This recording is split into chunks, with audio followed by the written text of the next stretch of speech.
Good day, ladies and gentlemen. Welcome back to our channel and welcome to another video where in today's one we're diving into the Zapier's options. On the Zapier website, I'll be showing you how can you delete your account completely fast and completely for free. So let's jump right into it now. Make sure to be mindful that once you delete your account, all of the information and billings will be deleted. So just so you know, if you have a paid subscription, you'll need to cancel it and then delete your account.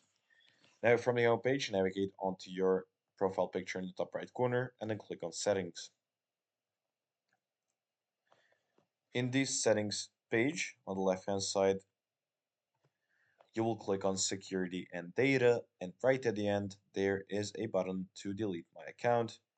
Once you click on delete your account, you'll see what will be permanently deleted. You will click on confirm it's you, and your account, once you log in back into your account will be permanently deleted.